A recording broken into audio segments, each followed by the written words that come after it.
पवन सिंह के चलते ही लोग ज्योति सिंह को जानता था।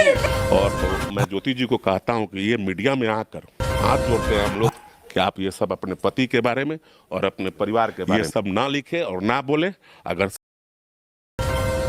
जो पवन सिंह के पत्नी ने किए लखनऊ में पवन सिंह के जो निवास स्थान पर, उसके बाद पवन सिंह और ज्योति सिंह के विवाद के बाद ज्योति सिंह एक चर्चा का माहौल खड़ा कर दिया है और लगातार उनका जवाब आ रहा है। और प्रेस कॉन्फ्रेंस में उन्होंने सुधीर सिंह और धनंजय भैया वो अपने किसी न किसी से मदद का गुहार कर रही है। आज वो वीडियो आपको दिखाएंगे और पवन सिंह का भी फाइनली फीडबैक आ चुका है विवाद के बाद, वो भी आप लोग वीडियो नहीं देखेंगे तो लिंक डिस्क्रिप्शन बॉक्स में दे दूंगा, वहां से आप लोग जरूर देख लेना। फाइनली ज्योति सिंह ने अपने मदद के लिए धनंजय भैया और अपने सुधीर भैया को याद कर लिया है। वो वीडियो आप लोग खुद देखिए और उसने उन्होंने क्या कहा, कुछ कहा और मदद का गुहार मांगा और इंसाफ भी मांगा।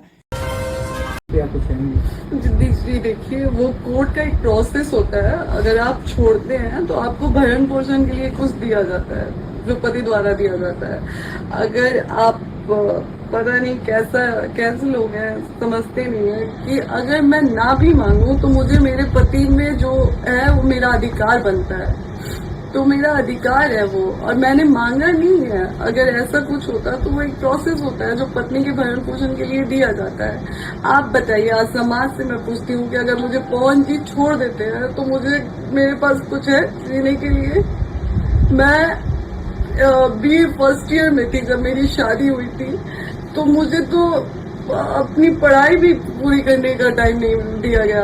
यहाँ पे पापा से बोला गया कि पेपर था जब मेरी शादी हुई थी, उसके 10 दिन बाद मेरा एग्जाम था। मुझे बोला गया कि आपको आगे हम लोग शादी के बाद पढ़ने देंगे, और शादी के जस्ट बाद हमसे बोला गया कि आप अपने पापा को फोन करके बोल दीजिए कि आप नहीं पेपर नहीं देना चाहती हैं। पवन सिंह से शादी हुई है आपकी, आप आगे पढ़ेंगी, लोग क्या कहेगा? ये सारी चीजें ऐसे दबाव देके मुझे पढ़ने भी नहीं दिया गया।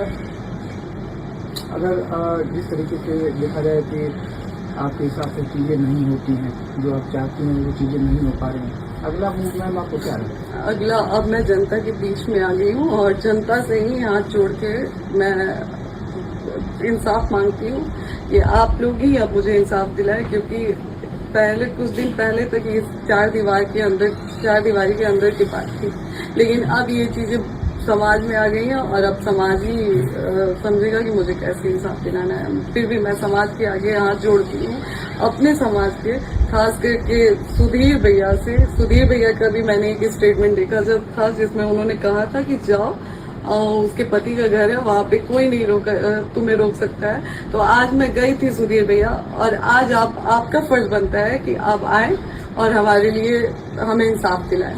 खास करके सुधीर भैया से, बृजभूषण भैया जी से और धनंजय भैया जी से, सुशील भैया से, ब्रिजेश भैया से हाथ जोड़ के विनती करती हूँ।